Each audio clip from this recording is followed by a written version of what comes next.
असुरक्षितता ने हम में से अधिकतर लोगों के जीवनों में कोई न कोई भूमिका निभाई है, जिसके कारण हम लोग अपने आसपास अपनी एक रक्षा के लिए दीवार बना देते हैं। पर आज वो दिन हो सकता है जब आप उन दीवारों के पीछे न निकलकर असल में वो जीवन जीना आरंभ कर सकते हैं जैसे परमेश्वर चाहते हैं कि आप जिएं।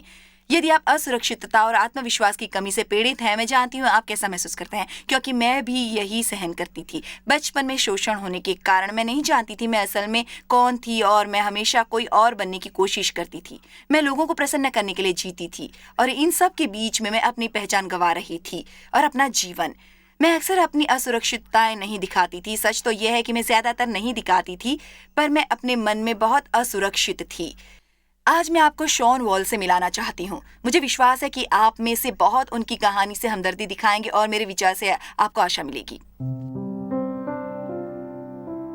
मुझे एक शानदार जोड़े ने गोद लिया था। उन्होंने मेरा बहुत अच्छी तरह से पालन पोषण किया था, पर मेरी माँ वो हताशा से पीड़ित थी और मेरे पिताजी शराबी थे। हर दिन शराब पीते थे वो। वे शारीरिक रूप से वहाँ थे, पर वे भावात्मक रूप से नहीं थे। मैं जानती हूँ कि वे मुझसे प्रेम करते थे, क्योंकि मेरी माँ मुझे हमेशा कहती थी तुम्हारे डैडी तुम्हें बहुत प्रेम करते थे, और वे मुझे ये बताने के काबिल नहीं हुए थे। मैं इसके लिए गोद लेने को दोष नहीं देती, पर मेरे मन में हमेशा एक बात खटकती रहती थी कि मुझे जन्म देने वालों को मेरी जरूरत नहीं थी। इसलिए मेरी असली पहचान ये है कि मैं शायद कूड़ा हूँ।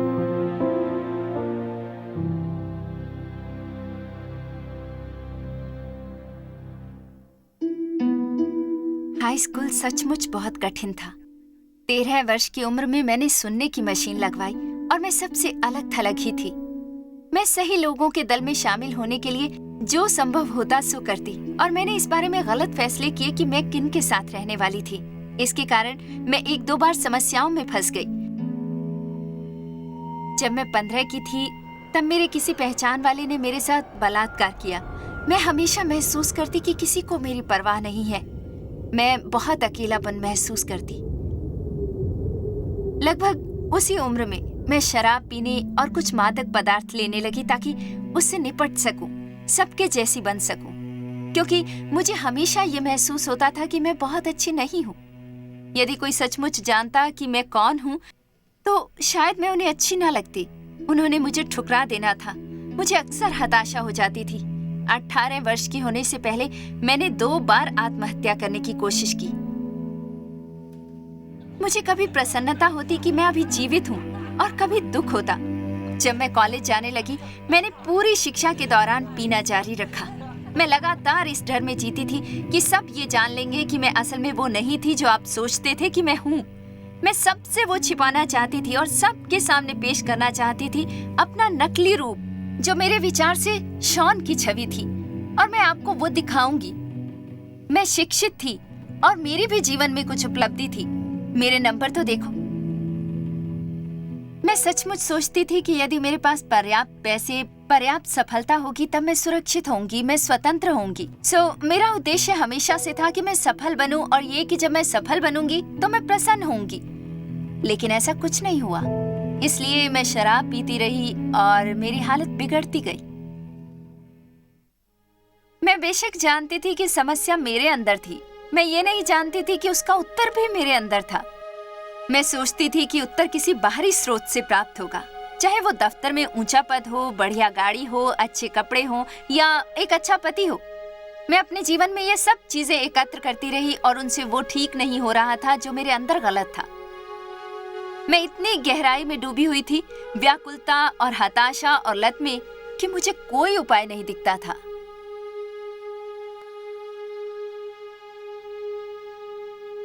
हम शॉन की गवाही की ओर लौटने वाले हैं और बाकियों को कुछ ही पल में देखेंगे, पर मुझे विश्वास है कि आप में से बहुत से कह रहे होंगे मैं ये हूँ।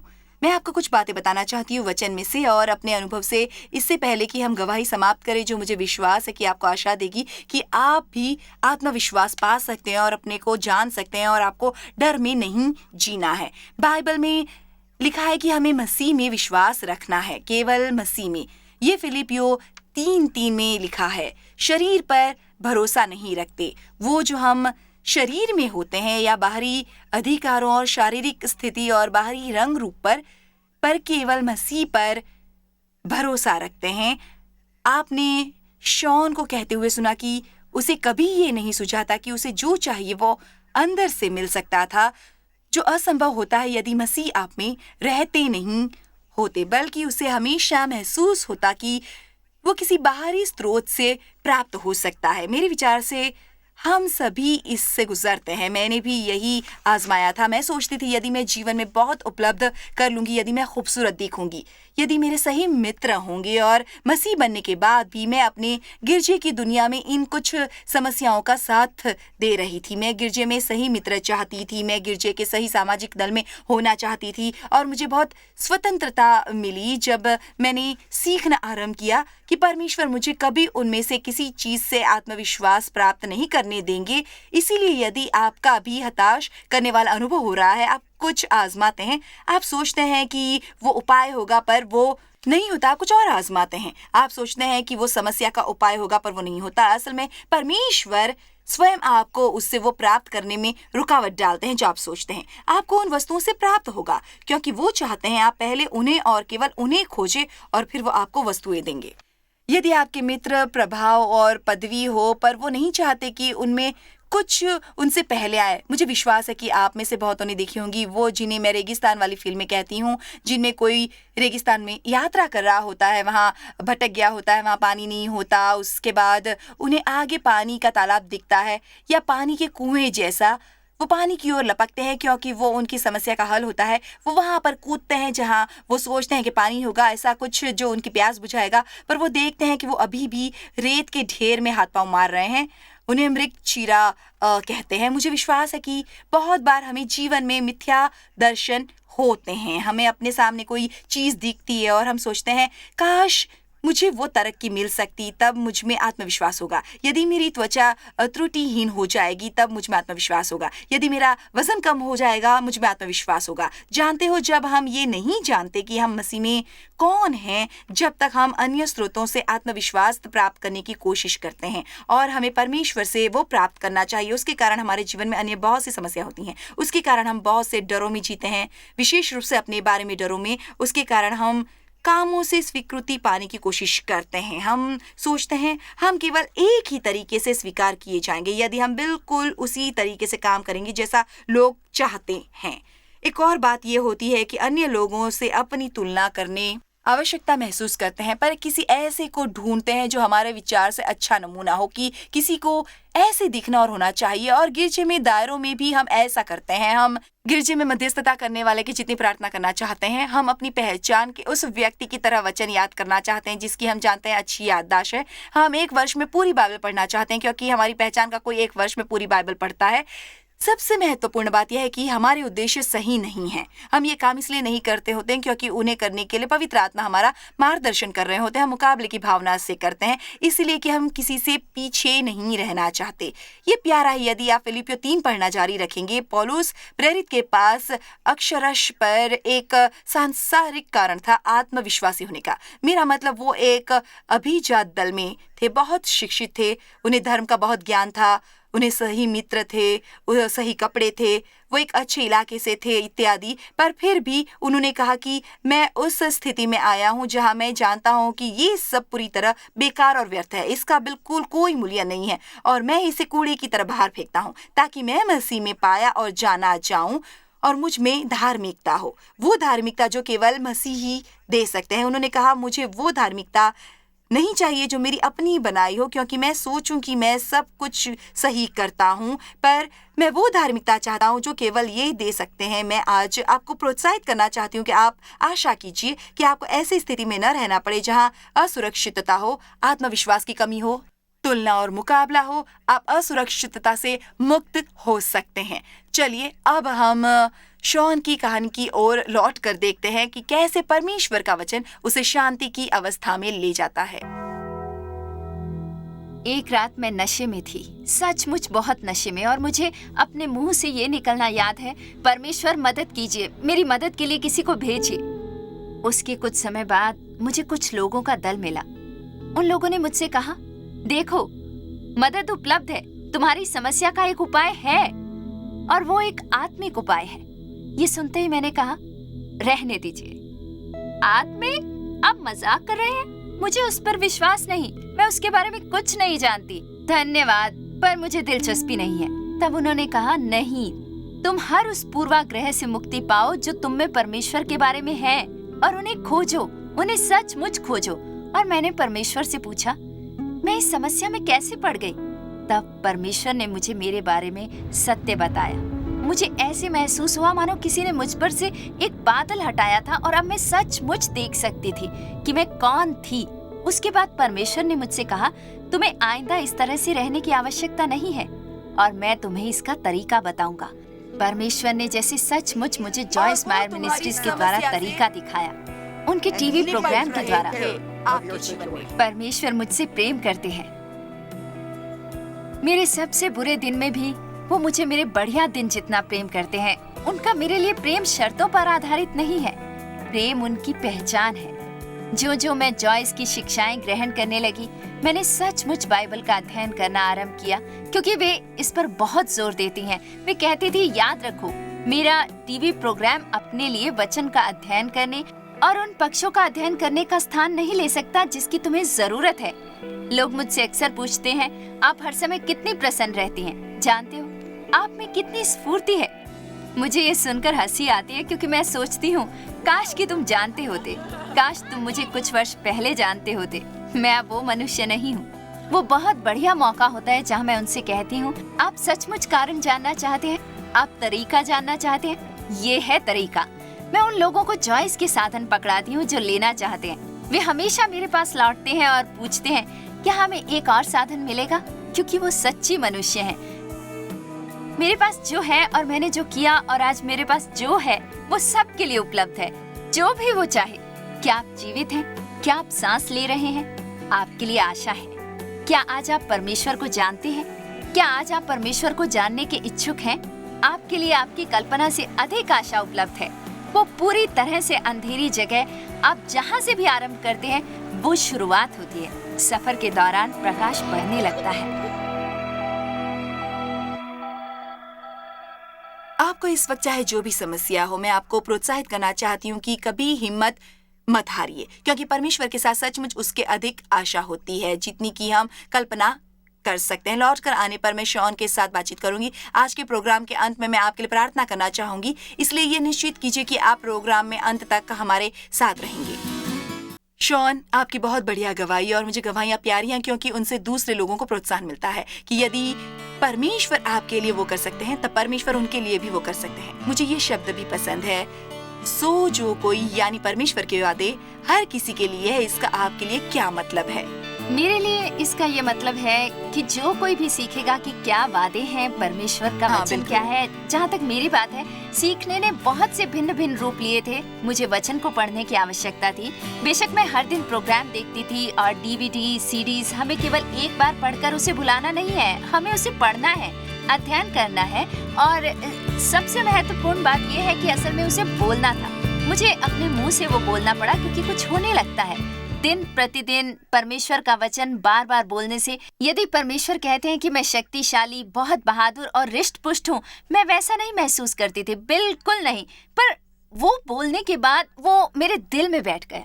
वो मेरे जीवन की सबसे महत्वपूर्ण बातों में से एक है, और मैं ये बताती हूँ लगभग हर सभा में जो मैं करती हूँ कि परमेश्वर का वचन बोलना चाहिए। आप असल में उस पर अधिक विश्वास करते हैं जो आप करते हैं, कहते हैं, उसके मुकाबले जो आप किसी और को कहते हैं, सुनते हैं। इसलिए जब आप परमेश्वर का वचन बोलना आरंभ करते हैं, और जैसा आपने कहा, आरंभ में आप उसे महसूस नहीं करते, परिस्थितियां वैसी नहीं महसूस होती, आप उस तरीके से सोचते नहीं हैं, पर वो असल में सचमुच आपके मन का नवीनीकरण करता है। आपने बताया कि आपने वो इस्तेमाल की जिसे हम नन्ही बैंगनी किताब कहते हैं। वो मेरे द्वारा तैयार की ऐसी किताब है जो बांटी जाती है वचनों के भिन्न भिन्न श्रेणियों में, ताकि आप ये बातें बोल सकें। जी हाँ, सबसे मददगार बात ये थी कि मैंने आपकी एक शिक्षा की सीडी में किताब के बारे में सुना था, और आपने अपने सुनने वालों से ये जिक्र किया था कि जब आप ये करना आरंभ करेंगे तो आपको ये मुफ्त लगेगी। तब मैंने सोचा मूर्खता से जीने से बेहतर है मूर्ख महसूस करना। मैंने वो करना आरंभ किया, चाहे मुझे जैसा भी महसूस होता मैं वो कहती रही। उसके बाद सचमुच बहुत थोड़े समय में वो मुझ में समा गया जो मैं इस दौरान बोल रही थी और महसूस कर रही थी। मेरे विचार से ये दोहराना अच्छा होगा जो आपने अभी कहा कि कई बार मूर्खों जैसा महसूस करना अच्छा होता है। मूर्खों जैसे जीने से ऐसे बहुत से लोग होंगे जो सोचते हैं मैं घूम घूम कर अपने से ऊंची आवाज में बात नहीं करने वाला हूँ, पर आप जैसे भी अपने आप से बात करते हैं, अंतर केवल इतना है कि आप अपने से क्या कहते हैं। इसलिए असल में वचन पर ध्यान लगाने और परमेश्वर के वादों पर ध्यान लगाने का अर्थ है उन पर विचार को बार बार अपने मन में घुमाना और उन्हें बुदबुदाना, धीरे धीरे मुंह में या जोर से उन्हें बोलना। इसलिए हमें आवश्यकता है परमेश्वर का वचन जोर से बोलने की और वो बोलने की जो परमेश्वर कहते हैं। मैं लोगों से कहती आई हूँ आपको परमेश्वर के साथ सहमत होना है। मैं जानती हूँ कि लोग ये सोचना पसंद करेंगे, अच्छा ठीक है, यदि मैं 1-2 दिनों के लिए ऐसे करूंगा तो ठीक हो जाऊंगा, पर ये इस तरह काम नहीं करता है ना। तो ये एक यात्रा है। हमें अपनी यात्रा के बारे में थोड़ा बताइए ताकि लोग जाने जिसके लिए समर्पण कर रहे हैं। देखिए, इसकी शुरुआत असल में आपका प्रोग्राम देखकर हुई थी। किसी बात ने मेरा ध्यान आकर्षित किया और आप पहले ही मसीह थी जब आपने प्रोग्राम देखना आरंभ किया? पूरी तरह से नहीं, मैं कह सकती हूँ कि सुनिश्चित तौर पर मेरा साल 2000 में उद्धार हुआ था, पर मैं सचमुच नहीं जानती थी मैं क्या कर रही थी। मानो संयोग से गिरजे चली गई। आपको मसीह पर विश्वास था पर आप उस पर अमल नहीं कर रही थी। बिल्कुल नहीं। मैंने कभी बाइबल नहीं खोली थी, मैं कभी गिरजे भी नहीं गई थी, पर मैंने आपका प्रोग्राम देखना आरंभ किया था और मैं तुरंत ही ये जान गई कि आपके पास जवाब है। मैं जान गई कि आपके पास वो जवाब है जिसकी मुझे आवश्यकता थी। सो मैं प्रोग्राम देखती रही। उसके बाद मैं संसाधन मंगवाती, उन्हें बार बार सुनती। विशेष तौर पर वो जब हम पहली बार कुछ सुनते हैं तो हम बहुत सी अच्छी बातें सुनते हैं, पर हमें दोबारा वो सुनने की आवश्यकता होती है। मैंने आपको बैंगनी किताब का जिक्र करते सुना था। मुझे याद नहीं मैंने पहले क्या मंगवाई थी और मुझे पहले कौन से वाली मिली थी, द एवरीडे लाइफ बाइबल या बैंगनी किताब। ये हमारी अध्ययन बाइबल है, द एवरीडे लाइफ बाइबल। ये विस्तारित प्रति के बनाई अध्ययन बाइबल है। उससे मुझे बहुत मदद मिली, विशेष रूप से शिक्षा के नोट्स वाले छायित स्थान। इसलिए मैं वो व्यवहारिक रूप से समझ सकती थी जो मैं पढ़ती थी। इससे मुझे अपने अतीत से लेकर वर्तमान तक समझ आता था, इसलिए मैंने पढ़ना आरंभ किया। मैं जानती हूँ कि आपने अपने एक प्रोग्राम में सुझाव दिया था, नीति वचन पढ़िए, एक दिन के लिए एक नीति वचन है, इसलिए मैंने वहीं से आरंभ किया। मैंने थोड़े से आरंभ किया और वो बढ़ता गया और मैंने थोड़ा बहुत किया कि मेरा मतलब मैंने हर दिन 5 मिनट प्रार्थना करना आरंभ किया। मैंने सोचा कि वो बढ़िया है, पर जो मेरे दिन बेहतर होने लगे मेरे लिए ये समझना कठिन नहीं रहा कि यही वो चीज थी जिसकी मुझ में कमी थी। इसलिए मैंने जारी रखा। यदि कुछ अच्छा होता है तो आप उसे अधिक करते हैं और इसलिए वो बढ़ने भी लगता है। मेरे विचार से आज हमारे दर्शकों के लिए ये समझना बहुत महत्वपूर्ण है कि ये एक सफर है और ये कि परमेश्वर हमें थोड़ा थोड़ा बदलते हैं बाइबल के अनुसार, महिमा दर महिमा। सबसे पहले मैं तुम्हारी प्रशंसा करना चाहूंगी क्योंकि तुम उसके साथ डटी रही जो परमेश्वर ने तुमसे करने को कहा था। ये सोचना सचमुच मूर्खता होती है कि आप 25, 30, 40 या उससे अधिक वर्षों तक गलत जी सकते हैं और उसके बाद आप उन समस्याओं को हल करेंगे 1 या 2 सप्ताह में। मैं ये इस तरीके से काम नहीं करता। मैं हमेशा कहती हूँ कि हमें परमेश्वर को भी उतना समय देना चाहिए जितना शैतान को देते हैं। हमें उन्हें कम से कम अपने पर उतना समय काम करने देना चाहिए। असल में उन्हें हमें चंगा करने में इतना समय नहीं लगता जितना शत्रु को हमें समस्याओं में डालने में लगता है। नहीं, कई दिन ऐसे थे जायज जब मैं इस सब से थक जाती थी और मुझ पर काम का बोझ होता था। तब मैं सोचती नहीं, पहला काम पहले और ये पहला काम है। मेरा मतलब परमेश्वर के साथ सुबह समय गुजारना एक पहला काम है, चाहे इसके लिए मुझे घर में किसी और के उठने से पहले जागना पड़े। और तुम्हारे 2 छोटे बच्चे हैं? जी हाँ।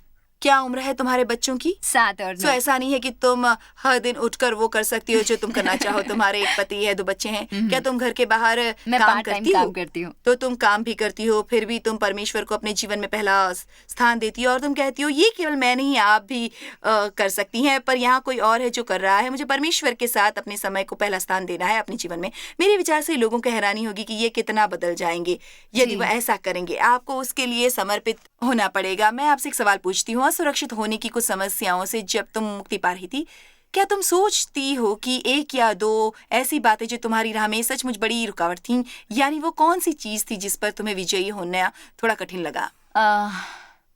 सबके सामने बोलना। हाँ बिल्कुल।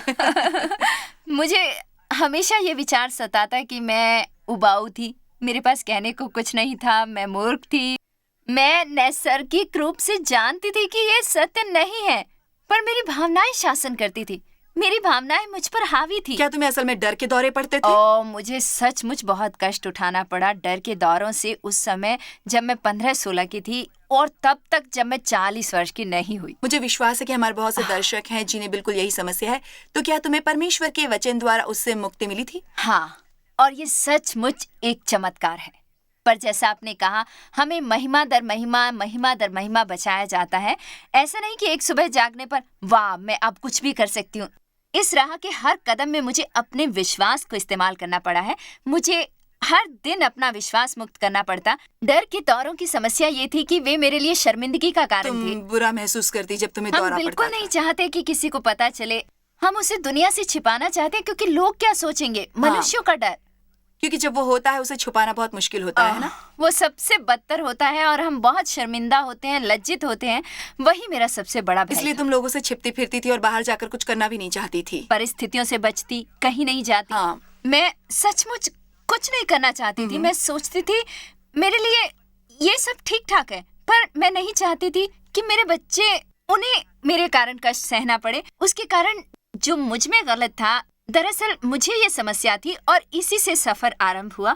मैंने सोचा मुझे इससे मुक्ति पानी होगी। मैं आइंदा इस तरह नहीं जी सकती। ये सत्य, और आप सचमुच ठीक नहीं हो सकते जब तक आप सचमुच होना न चाहें। मेरा सही मतलब कहा। है कि आपको सचमुच कोशिश करनी होगी। परमेश्वर आप पर अनुग्रह करते हैं, पर वो आपको लिए सब कुछ नहीं करने वाले। इन मामलों में भी, जैसे असुरक्षितता, डर और डर के दौरे और वैसी अन्य समस्याएं, यदि आप अपनी दवाई नहीं लेंगे या परमेश्वर का वचन नियमित तौर पर, तब कई बार आप दोबारा उन बातों की ओर लौट जाएंगे जिनसे आपको मुक्ति वो चाहिए। 1 मिनट में रेंग कर आ जाएगा, सचमुच। और डर की सर्वोत्तम दवा है परमेश्वर का वचन। बिल्कुल, ये बिल्कुल सही है। वो है परमेश्वर पर विश्वास। मैं चाहती हूँ कि आप हमारी सहभागी हैं और हम इसकी सचमुच कदर करते हैं। आपको किस वक्त आवश्यकता महसूस हुई हमारी सहभागी बनने की? वो 1-2 चरणों की प्रक्रिया थी। एक प्रोग्राम की समाप्ति पर आपने जिक्र किया था कि बाइबल के अनुसार हमें संपर्क करना चाहिए उन लोगों से जो तुम्हें सिखाते हैं। हमें उन पक्षों में बीज बोना चाहिए जहां हमें आत्मिक भोजन मिलता है। तब मैंने सोचा वाह ये बिल्कुल ठीक है। मेरा मतलब उस वक्त आप मेरी जानकारी का स्रोत थी और उसका दूसरा हिस्सा ये था कि मैं शिक्षा की सीढ़ी चाहती थी। मैं हर माह की सीढ़ी चाहती थी। तो तब मैंने सोचा ये बढ़िया रहेगा, ये अच्छा तरीका है वो करने ये का। अच्छा तरीका है मेरे लिए कुछ देने और कुछ पाने का। ठीक। इसलिए मुझे हर महीने संसाधन पाकर प्रसन्नता होती और साथ ही मैगजीन। मैं नहीं जानती थी कि मुझे मैगजीन मिलने वाली थी। मुझे मैगजीन मिलनी आरंभ हुई और मैं पूरी मैगजीन पढ़ती थी और उससे मुझे बहुत प्रोत्साहन मिलता था। उससे इस बारे में बहुत जानकारी प्राप्त हुई कि सेवकाई क्या कर रही थी, क्योंकि मैं ना समझों की तरह सोचती थी कि वो केवल एक टीवी प्रोग्राम है। मैं उस सब के बारे में नहीं हमारे जानती सभी थी जो मिशंस और आप सेवा के कामों के बारे में जानती हो। हम सचमुच तुम्हारे भागीदारी की कदर करते हैं और साथ ही उन सब लोगों की जो पहले से हमारे भागीदार हैं, क्योंकि मैं सचमुच मानती हूँ कि न केवल हमारी मदद होती है आपकी हिस्सेदारी से, बल्कि आपकी मदद होती है। मेरे विचार से गलत होता है हमेशा लेते रहना और कभी उस अवस्था में न पहुंचना जहां आप बदले में नहीं देते। सो मैं तुम्हारे एहसानमंद हूं कि आज तुम प्रोग्राम पर आई और हमारे भागीदारों को बताई अपनी गवाही। आज मैं आपके लिए प्रार्थना करूंगी और मैं आपको 1 मिनट हिस्सेदारी के बारे में प्रोत्साहित करना चाहूंगी। सो धन्यवाद शॉन, आज प्रोग्राम पर आने के लिए। धन्यवाद। तुम खूबसूरत हो। परमेश्वर का अनुग्रह तुम पर रहे। आज आपने एक प्रशंसनीय गवाही सुनी कि हम कैसे मुक्त हो सकते हैं असुरक्षा, डर के दौरों से। आप में आत्मविश्वास की कमी नहीं होनी चाहिए। आप वो जीवन जी सकते हैं जो आपको दिलवाने के लिए यीशु मरे। जी हाँ, मैं आपसे बात कर रही हूँ। ये केवल ये एक ऐसी गवाही है, पर याद रखिए परमेश्वर सभी से एक जितना प्रेम करते हैं। वो पक्षपात नहीं करते। बाइबल में लिखा है कि परमेश्वर के वादे हम सभी के लिए हैं, केवल उनके लिए नहीं जो आप वादों का फल प्राप्त करना चाहते हैं, बल्कि जो कोई भी वो हिस्सा करेगा जो परमेश्वर ने उसे करने को कहा है, वो हमेशा आपको वो करने की शक्ति और काबिलियत देते हैं। मैं चाहती हूँ कि आप वो मदद पाएं जो आपके लिए संभव है। जानते हो, यदि आप ऐसे मनुष्य है जिसे इसकी आवश्यकता नहीं और जो कहता है परमेश्वर के अनुग्रह से मैं इससे मुक्ति पा चुका हूँ, मुझे ये समस्या नहीं है, आपके लिए बहुत बढ़िया मौका है हमारे सहभागी बनने का और दूसरों के जीवन में बीज बोने का जिन्हें इसकी आवश्यकता है। मान लीजिए हमारा कोई सहभागी न होता, तब हम टीवी पर नहीं आ सकते थे और जब शॉन उत्तरों को ढूंढ रही होती, उसे प्रोग्राम से वो नहीं मिल पाता जो वो चाहती है। वो ये नहीं कर रही थी कि परमेश्वर ने किसी अन्य तरीके से उसकी आवश्यकता पूरी नहीं की। हम जानते हैं परमेश्वर उसके द्वारा काम करते हैं जिनके द्वारा कर सकते हैं, पर मैं केवल ये कह रही हूँ कि यदि आप हमारे सहभागी हैं तब आप इसका एक कारण है कि आज उसकी एक गवाही है। आप से जो हमारे सहभागी नहीं हैं, आप हमारे सहभागी बन सकते हैं, किसी अन्य के लिए वही चमत्कार कर सकते हैं। मुझे ये कहना प्यारा है, मैं सच्चे दिल से कह रही हूँ, आप जो किसी और के लिए उपलब्ध करवाते हैं, परमेश्वर आपके लिए वो साकार करते हैं। यदि आपको अपने जीवन में चंगाई की आवश्यकता है, सबसे बढ़िया कामों में से एक होता है किसी जरूरतमंद की मदद करना। अब मैं आपके लिए प्रार्थना करूंगी, उसके बाद हम आपको हिस्सेदारी के बारे में थोड़ा सा बताएंगे। पिता, मेरी प्रार्थना है यीशु के नाम पर आज उन दर्शकों के लिए जिन्हें डर और असुरक्षितताएं हैं, जिसमें आत्मविश्वास की कमी है। हम जानते हैं कि आपको उनके लिए ये इच्छा नहीं है कि वो इस अवस्था में जिए, इसलिए मैं उनकी पूर्ण चंगाई के लिए प्रार्थना करती हूँ। पूर्ण कहानी के लिए मेरी प्रार्थना है परमेश्वर कि वो आपके साथ भागीदारी करें सबसे पहले, और जरूरी है कि वो आपके भागीदार बने और हम छोटे से छोटा काम जो आप उन्हें करने को कहें वो उसे करें। तो आपके वचन से प्रेम करे, वो आपके वचन का अध्ययन करे, वो आपके वचन का इकरार करे और वो हर दिन विश्वास करे कि वो वचन उन्हें बदल रहा है और चंगा कर रहा है। मैं उनके बचाव और मुक्ति के लिए आपका धन्यवाद करती हूँ यीशु के नाम पर, आमीन।